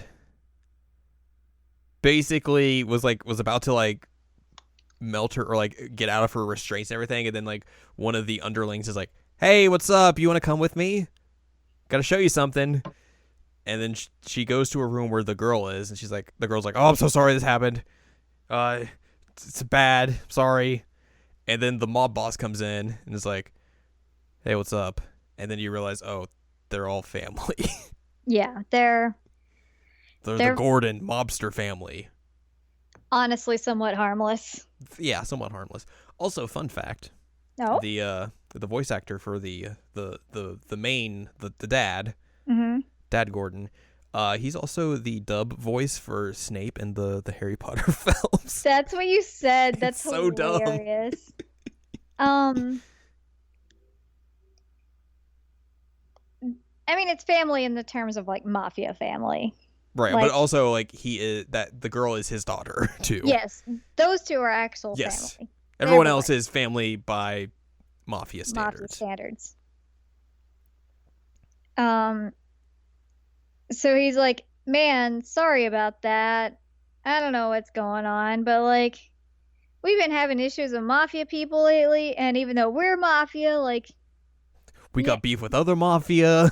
you gotta understand what's happening. She's like, no, I got it. It's fine. It's okay. And everything's about to be very like calm and chill, and then Lupin and everyone busts in like, we're taking her back. Which at one point they do try and like put a mouth gag on her, and It just melts. melts, and like they're like, oh, that's neat. Yeah, like she's like real worried. She's like, oh man, they're gonna think I'm a monster, and they're just like, oh wow, that's real rad. How did you do that? And she's like, wait, what? You're not scared of me? What? So they're just like real chill with her. Yeah, so that's part of why she likes them so much, is because they treat her like a person. Mm-hmm. But yeah, they like blow up walls, and Victor is like afraid at one point that he might have killed somebody, and it's amazing. I like the break in. So they just take her back, and Cardi's like, sorry, bye. This also ties into like the theft thing that Lupin had, where he steals this vampire treasure statue, and Drac's like, oh, rad. But then Saint Germain's like, by the way, that statue's a fake. If you want to, the real statue kind of got destroyed like 200 years ago, so that's not real. By the way. And the funniest part is that somebody's like, wow, it's almost like you were there. And he's like, yeah. Yeah, that would be crazy, wouldn't it? So basically this whole thing runs into like, oh, there's a statue that has this name, but also there's a drug with that there name. is a drug by that name as well, and that's kind of what people are trying to get. And there's going to be this huge auction on this boat, and that is up for sale. A boat. Yes, exactly. It's going fast. And that's up for sale, and they're like, oh, we should probably stop this. And also the mobsters come in like, hey, what if you guys helped us out? We're sorry for everything. By the way, we know all about this, so like, you want to help us out with this? That would be real rad. And Cardia and the girl go on like a little girl date, and she's like, this is the first time I've ever had a friend my age. And I'm like, homegirl, you're like between 18 and 20, and she's 13. That is not a girl your age, but good try. And like, she gets a dress present, and Victor's like, I'll treat it for you so you can wear it.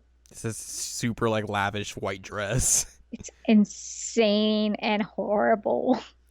So while they're out on their little girl adventure, date, they meet the leader of the rival mafia Italian group, who is doing like the whole drug thing. He's very Italian. He's like, mozzarella, I hate you. And then like the new girl is like, I want to literally murder your face. She's like, I'm gonna kill you, you piece of shit. She wants to shank him so bad. But like, basically, yeah. Go ahead. No, she's ready to straight up murder this man. This is like where they get captured, right? I think so, yeah. So they get captured, Cardi and Shirley. And then news gets back to everyone else, and they're like, oh, bummer. And then the dad's like, oh no, my daughter. Because he's very overprotective of her. But you understand why once you get through the story. Because there's basically a whole plot of like why the daughter's so mad at this Italian guy, because that Italian mob kind of killed her mom and also mauled her dad's arm. Yeah, like her dad's missing his arm from like the elbow down, and like he killed her mom. So she has good reason to be mad at him. Yeah. But yeah, they get kidnapped, and so the guys are on a rescue mission, and because they're on the boat that the auction's on. Yeah, the girls are like, basically you get the explanation from Shirley at this point, and I was yelling at Cardia because she's like, I could lockpick this. I'm like, girl. And then it's also like, I could use my poison, but I don't know. It's like, what are you doing? What are you doing? And like at another point, she's like, oh man, I'm tied up. And I'm like, Oh no, not tied up. It's not like you don't know how to untie those or just touch them and make them Touches. fall. Like, Jesus. Use So, it to your advantage.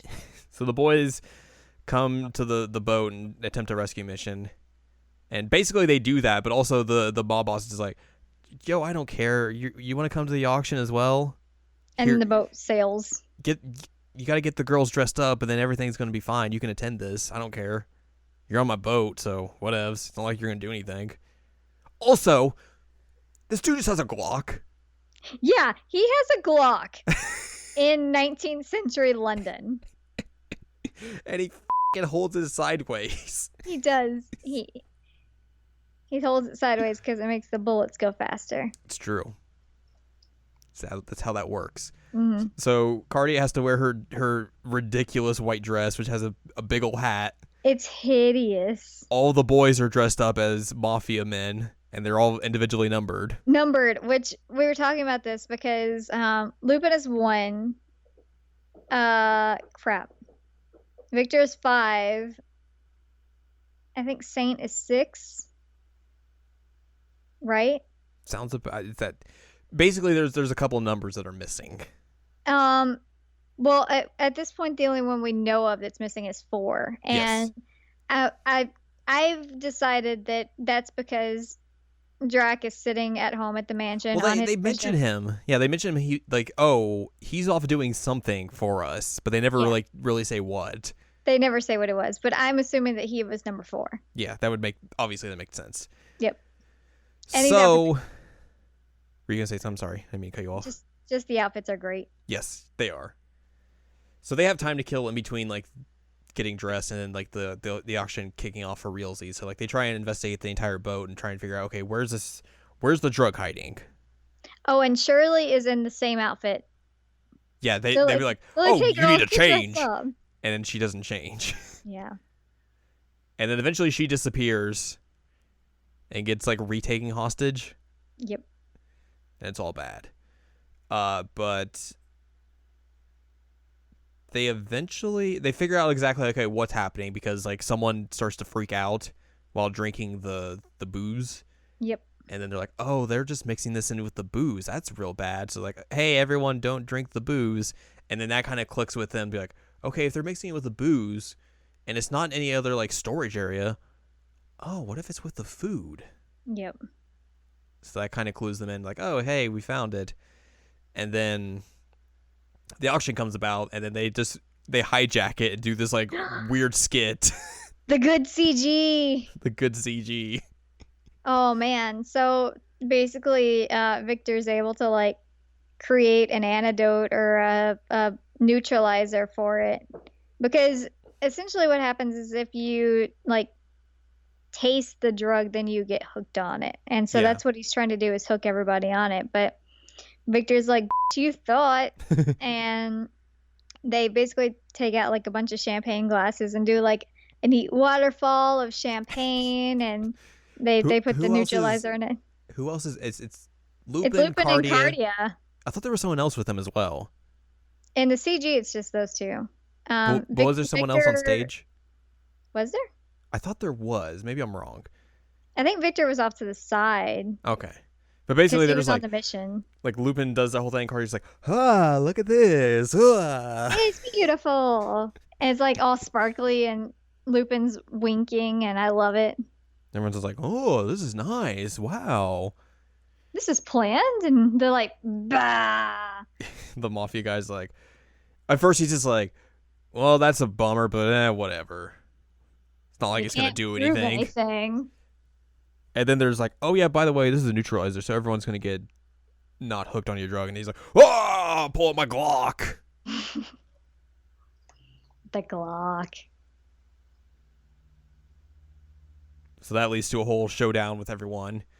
The mafias are fighting each other. As you do. As you do. They basically go up to like the top of the boat or the deck. That's what that's called. Mm-hmm. And they have another thing, but like they get outnumbered. They're like, oh no, this is real bad. We're gonna get killed again. Again. because it's like the dad and the daughter are like, oh, this is real bad, and like 'Cause Hardy's she's a up there too. hostage. Yeah. And then all of a sudden, a car just comes out of nowhere and's like, hey, hello, what's up? Comes to save the day.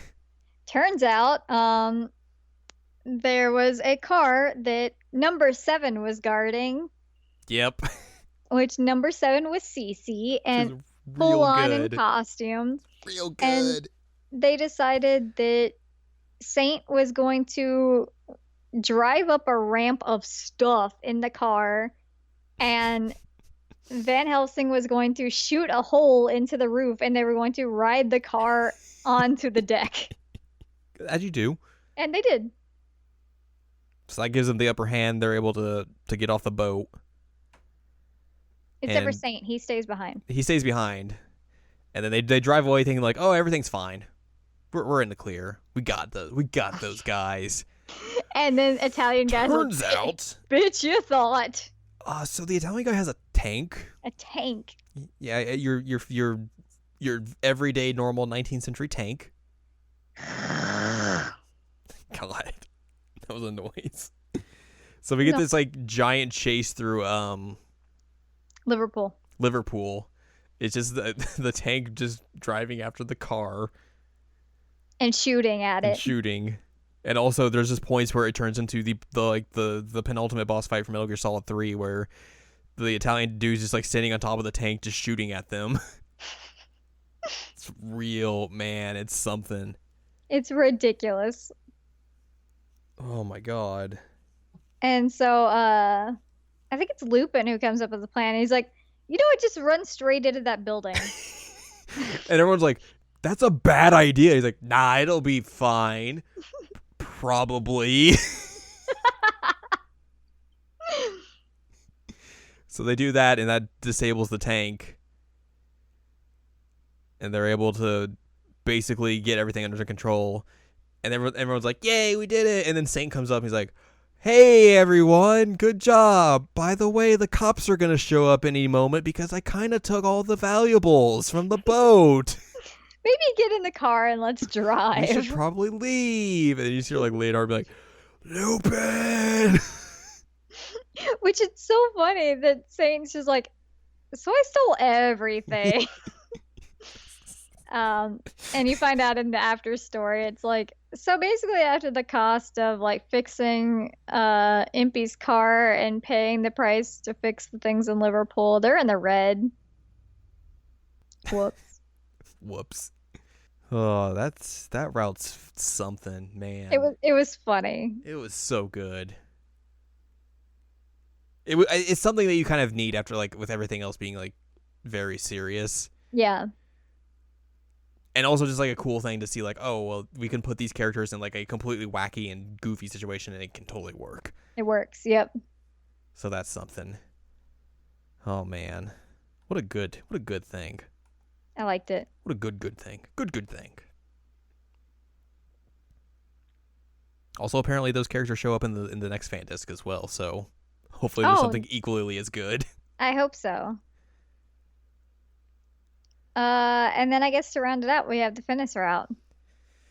So this was the one I think was the most surprising because I was worried going into this, knowing that this was a thing. Fair, because after playing Period Cube and finding out that her brother was a romanceable route, I was like, ugh. I will say straight up, guys, Finis is not romanceable. Thankfully. Thankfully. That made me happy. It's more of like her trying. Sorry, go ahead. I was gonna say it's more of her trying to make him understand and feel like sibling love, like familial love. And also kind of just like a redemption arc for him. It is a redemption arc, and it worked really, really well because I actually came out of this liking Finis, whereas every other round I'm like, I hate you, Finis. Essentially, it goes in the same path as like the Lupin route in like a little bit of ways, but it's like, okay, what if Finis had been more influenced by Cardia and was able to change things in a way that obviously he couldn't in like the other routes.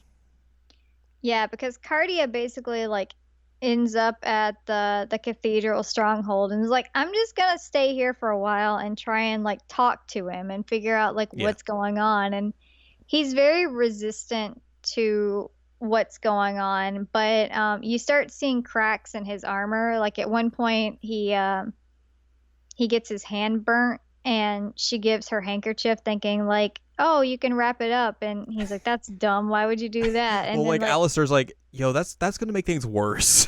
yeah, and then like later on, when you see his art, you see that his hand's always like bound in the pink Hmm. handkerchief. So like that's a bit of the like, okay, he's got cracks in that facade. But another big thing about this is that, hey, Idea's back, Yeah, and they're not happy. no, And we get to meet a new apostle. It's the police. that's actually a fire truck. It's the fire Two truck man. two fire trucks. One thing that I do want to say before you talk about the new idea guy Okay. is that it's kind of hinted at throughout OG Code Realize that the big reason that Finis is so dedicated to the concept of Code Realize is that he's looking for acceptance and love from his dad, Yeah. Isaac. Because he feels like Cardi is the one who gets all the attention and the love, and he just wants some of that. And so you see this a lot more in this route, and it becomes important. Yeah. Anyway, speaking of family love, let's talk about the new apostle. Oh boy, man. So you mentioned that this was a character in the game, and I was like, okay, that makes sure. Yep. I could buy that being a Why character in not? this game. Did not think they were an apostle of Idea though. So the newest apostle that you meet is Hansel from Hansel and Gretel, Mm-hmm. which, God, of course, yeah, sure. But they make it like the most tragic thing in the entire universe. Yeah, it's messed up. It's so messed up. Because you see him, and he kind of looks. We mentioned this. He looks like Robin from Fire Emblem, a Yeah, lot like Robin, but he carries around this giant fork with a ribbon on it. And it's got a lot of chains too, but the ribbon's it's a big old important. fork. It's a big fork, and that's his weapon. So, basically, Idea is tasked with taking them both down because they don't want Code Realize to start. So, like, well, if we kill Finis and Cardia, then it won't start, right? Everything will be okay. Yep.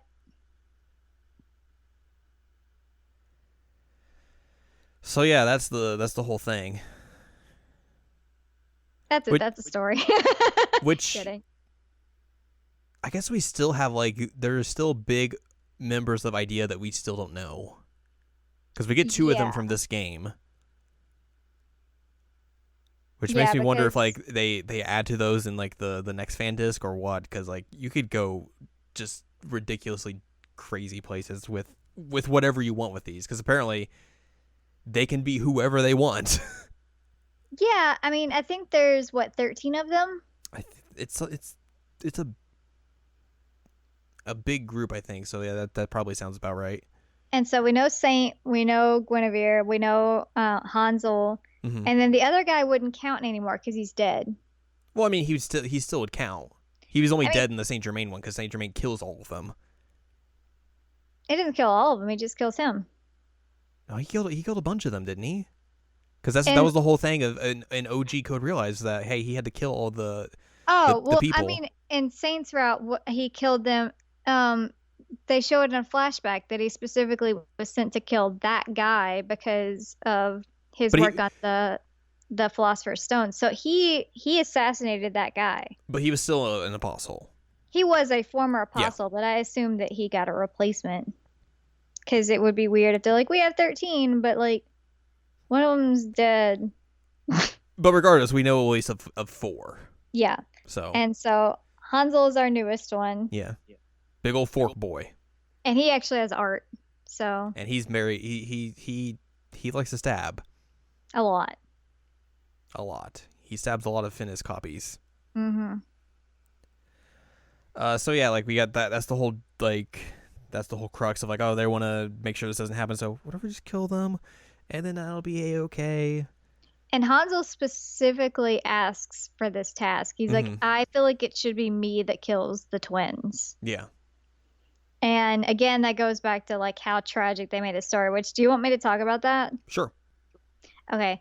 So I'm sure everybody knows the story of Hansel and Gretel, you know, the house in the woods that is made out of candy and the witch and all that. So how they frame it in this story is that there is a massive famine in the town where they live, and their mom and dad basically have been rationing so that they have like a little bit of bread and a little bit of soup every day to survive. And they get excited one day because their mom makes cookies. And like, oh wow, this is cool. And I so love cookies. yeah, their mom's like, so why don't we go out into the woods and eat these cookies? You know, that'd be fun, right? And so they go out into the woods and they're eating the cookies, and the mom says that where does she say she's going? I don't remember. Anyway, she leaves for a bit, and Gretel's like, well, you know, she's been gone a long time. Do you think maybe she found the house and is eating it on her own? And Hansel at this point realizes what happened, which is the fact that their mom abandoned them in the woods because they were two more mouths to feed that they couldn't afford. Yeah. And so they're trying to walk through the woods and find a way to get somewhere so that they can live. And it implies that it's been a while that they do this because Gretel starts like becoming weaker, and at one point it gets to the point where he's having to like drag her along the woods. And she suggests at one point like, hey, why don't you eat the last cookie that mom made? That would be a good idea, right? And so he does that and she dies, but he keeps carrying the body. And he ends up coming across Omnibus's house. Mm-hmm. And he's like, are you the one with the house? And she's like, well, not really, but you know, if you want to live forever, I can make that happen. And his wish is essentially to like be with his sister. And so she turns Gretel into the fork. Because she can't bring someone back to life. She can't bring somebody back to life. So she turns her into the weapon, and so the ribbon is hers. And so that's his way of being connected with his sister. So he feels like him and his sister should be the ones to take out Cardia and Finis because of the sibling thing. And it's really tragic. Like, it's way sadder than the actual story. Mm-hmm. Because we never really find out what happened other than they were abandoned. Like, we don't know what happened to the family after that. But he basically finds a mother figure in Omnibus, which is probably problematic in and of itself because she's not very... Yeah. So, time to go kill some Finis's Fini. I don't know. Don't know the plural. I don't know the plural, but there's been like the rhetoric throughout the arc of like him just being a doll because there's so many of him, and that his consciousness is a part of Isaac's and the big sphere thingy. Mm-hmm. And he's like, you know, I'm expendable, I'm replaceable, you know, nothing about me matters. And Cardia is not about that. And you start to see again that he's kind of breaking off in a way. Right. And Isaac realizes that. And so at one point, the Finis that we've been dealing with, like, falls to Earth from Nautilus, yeah. right? Yeah. And Isaac cuts the connection between the two of them. So he basically says, like, you're a useless doll, you're done, whatever. But that Finis still is able to survive because, like, they're like, oh, the trees and brush was able to cushion your fall that you fell off that giant airship. Yep. Wow. Amazing. Also, you got stabbed through like by a fork once, but that's okay, right? You're fine. Yeah. Which coincidentally enough, Lupin and the gang are the ones who find him. And are like, hey, okay, we're gonna patch you up, buddy. They fix him, and like he's like standing in a room all patched up and like fighting with Deli, and it's wonderful. It's real good. And he's just like, I don't want anything to do with you guys. Arrgh. Drac is like, I'm a vampire and I'm done with this. I can't fight him anymore. I don't want to do it. I don't want to do it. He's so grumpy. And Cece's like, this is great. We have a new person. I like new people. Pet me. So this kind of like basically parallels the Lupin route for like, oh, everyone's gonna get on a big old ship. We're gonna fly up to Nautilus, try and get on board, try and stop this whole thing from happening. Yeah, Code Realize has begun, and Cardia's in her water ball thing. Water ball, like her hair pigment got taken out and all that nonsense. And so they're like, hey, we're on the airship. We're going to do this. And they plan to send Van Helsing out in the Van Helsing not hammer, cannon. And Phineas is like, no, I got this. And they're like, what? No, it makes sense to send our combat guy. Or Lupin because he's stealth. And Phineas is like, I'm the ultimate stealth. There's 1,000 of me on there. I got this. And so they send him. And he runs into Alistair and Nemo almost immediately. And they're obviously, like, with how things have gone, like, all the Phineas copies are, like, just that. There's copies at this point. So, like, he just rolls up like, hey, guys, what's up? And they're like, that's suspect. Doesn't Alistair like hold a blade to him at one point? Yeah. Yeah. He's like, we should probably get rid of you. He's like, but reconsider. You could not get rid of me. And like ends up giving Nemo like this ultimate pep talk. Because before that, Nemo had met Isaac, and Isaac was like, I don't care about you. Get he's like, here. You suck. You're not as good at science as I am. And he's like, what? No. And then Phineas is like, hey, he's not gonna recognize you. Like, just realize that now. And he pleads to Alistair, and Alistair's like, oh, this is funny. I never expected this. Okay, we'll go deal with things. You go do your thing. Whatevs.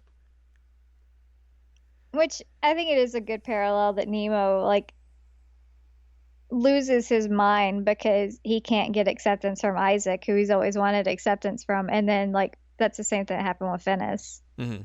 So Phineas is actually able to relate to somebody at that point where he's like, I get how you feel as a human. This is important. So he's like, okay, past you guys. Time to keep going. So he goes to the big room, and Isaac's there. Hansel eventually shows up, and then he's able to pull Cardia out of the water bubble thing. Out of the water bubble. And then Hansel's like kind of just there the entire time, like, do I do this? I killed a bunch of these copies, but he's like, technically, Code Realize is kind of like not happening because he took her out of the thingy. What do I do now? Just shrug shoulders the entire time. Yeah, so he's just kind of there while everything's happening, and like the ultimate Isaac Phineas is still there plotting. I forget how he goes down. I forget as well. The gist of it is he goes down. And then they're able to destroy the machine. Yep. And so like there's no more Phineas copies. There's no more like Phineas brain in the machine. Hansel's like, well, okay then, my job's done. Look, this is a different way than I thought would happen, but it's the same result. So yeah, I guess that's it. Later, guys. So, Finis realizes that like he never gets Isaac's acceptance and love, but he has his sisters, and so it's really cute. Mm-hmm. And man, the normal ending is really tragic, but That's a bummer. the true ending is nice. So they basically go back to like their the original home. Yep. And start to like clean it up and like, hey, we're gonna chill here now. It's funny because they get in like sibling squabbles. He's like, why are you gonna go to London and see those idiots? You were just there. You're just there. You're just gonna make me do all the work. She's like, well, you can come with me. It's like, fine, I guess. It's so funny. But yeah, that route went ways that I was not expecting, and it was a lot more fun and a lot more intriguing than I guess I was really expecting. Because they easily could have went with like, oh, Cardia turns bad and just goes with them for the fun of it. Yeah. Like that sort of thing. Or like we talked about, like, oh, make him a dateable route, which, ugh. Ugh. I mean, they did it in Period Cube, so it's not... Thankfully, this isn't Period Cube. I liked this route a lot. Yeah.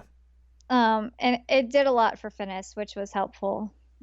Because he's been kind of like generic villain guy through most of the routes. So this kind of gives him a bit more of a personality and a bit more of like an understanding of what his psyche was. Because it turns out like, and you find this out through this route, Cardia was made using cells of the original Cardia, but he couldn't save any of Finis. So Finis is like completely rebuilt. And so he kept building new Finises.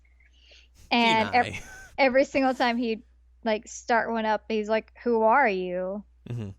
And so Isaac essentially like got to the point where he was done with it. And he's like, I don't care about you anymore. Like, I do not care because you don't know who I am. You are not my son.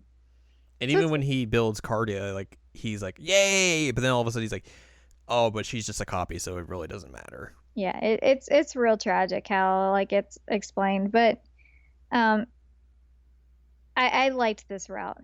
Yeah. I guess the only thing that we have left to talk about is Drac-chan, our deli. Which those are just a little fun, little goofy moments of like, here's him doing stuff around the house, trying to buy stuff, getting water all over himself. He's bad at cleaning. He thinks that Van Helsing's treats are the best treats, and everybody else suffers. He likes to nap, which, I mean, yes. Same. Yeah. I thought it was neat, though, that, like, it ended with, like, a future projection of what he would be like, and I was like, wow, that's really neat. Also, he was kind of attractive as an adult, which was weird, because he's, like, 12 in the game. But, it shows like that he would be like a humanitarian and that he would still be like scrappy, and I mean it was really, really neat to see like what Cardia thought that he could become. And he's like, what did you see? He's like, nothing. He's like, don't worry about it.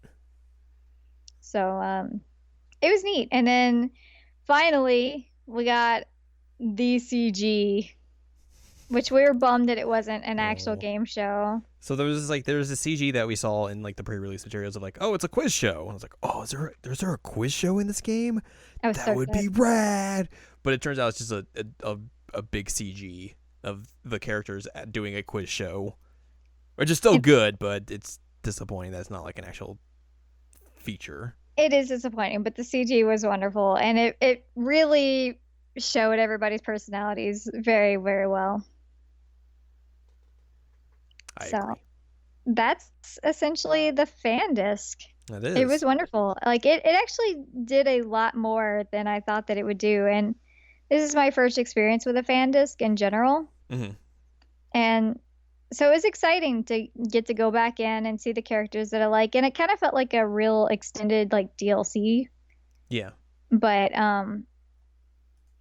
I would definitely 1,000% pick up the second one. Yeah, same. Or the third in the series, but the second fan disc.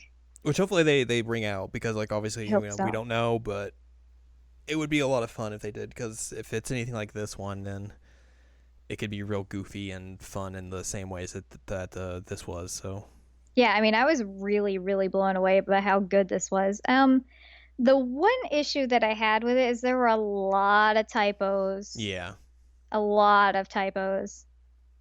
Like I already mentioned the Leonhardt one where it's like color 8, Leonhardt color 0, but it's definitely something that it looked like it should have gone like at least like maybe a one or two pass throughs of the script, but obviously like this is a huge dialogue heavy game, so right. these types of things are going to happen in visual novels in general, but maybe at some point they're like they can patch those out or something. So And I mean, honestly, given like how much content we got and everything, I can overlook typos. right. Um, and some of them were funny, like the Leonhardt one, but and the one other thing that it's not bad, it was just weird. I still cannot figure out why they used the Irish word for jail. I just thought it was a Because typo. none of them are Irish. I mean, there's some question on whether the vampires are Irish. Because I know at one point, like they're talking about putting like the vampire colony in Ireland, and there's another time where they talk about putting it in Scotland. So like, who knows on that? But I was like, why are you using that word? Shrug shoulders. Yeah, I don't know. But otherwise, I loved it. It was great. Well, that's Code Realize. Again. I love Code Realize. Please keep giving me content. Nice. Yeah, nice. Nice episode. Nice long episode. Oh, wow. Yeah. Okay. Yeah. Whoops. Well, we should let's wrap this up. Let's do it. Let's do that. If you want more from us, go to seasonlanguagecheckup.com or sac.cool, where you can find past episodes of this podcast and the other 2 Code Realize episodes, like the one about the game proper and one where we talked about the anime adaptation. And you can also find other podcasts like the Season Language Checkup and Jared Now Watch Sailor Moon Crystal. And can find columns and reviews on the site as well. There's a lot of stuff. So much stuff. So many things.